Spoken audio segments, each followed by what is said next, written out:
The MacBook Air M2 came out in 2022 as Apple's lightweight fanless laptop with surprising power. Now it's 2025, and even though there's the M3 and M4 out now, I've been using the M2 for editing, scripting and managing projects. So how well does it really hold up today? Here's a real world experience as a content creator. No technical stress, just how it performs in editing, multitasking and day-to-day creative work. Let's start with the design. The MacBook Air M2 is still one of the cleanest, lightest laptop I've used. It's thin, it's quiet, and it disappears in your bag at around 1.2 kilograms. It's perfect for working on the go. The display still looks great in 2025 with a 13-inch liquid retina with 500 nits of brightness and P3 color. It's not a promotion display, but for editing, it's sharp and color accurate enough for most of my work, especially YouTube and social content. The keyboard feels great to type on. I write my script on it and the trackpad is super responsive. I'll be honest, the M2 still surprises me. For most of what I do, editing videos, writing scripts, running Notion, editing thumbnails in Photoshop, browsing in 20 plus tabs open, it handles all of them smoothly. I'm not running heavy 3D work or crazy VFX, but for YouTube workflow, this machine holds up.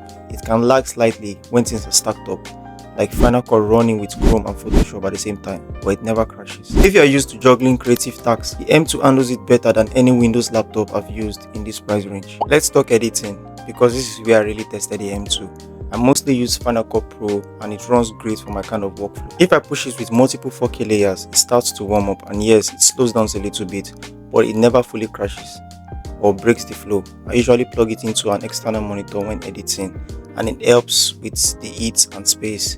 If you use Premiere Pro or DaVinci Resolve, it still works. Just know to use proxy files for every project.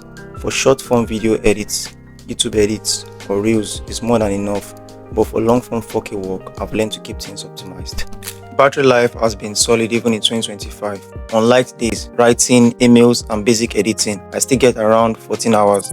On heavier days, when I'm editing and doing screen recording, it drops to 6 to 7 hours, which is still good. Fast charging with MagSafe is super helpful. I can charge while keeping both USB-C ports free. And with a 67 watt adapter, I get about 50% charge in 30 minutes. So is the MacBook Air still worth it in 2025? Honestly, yes, depending on your work.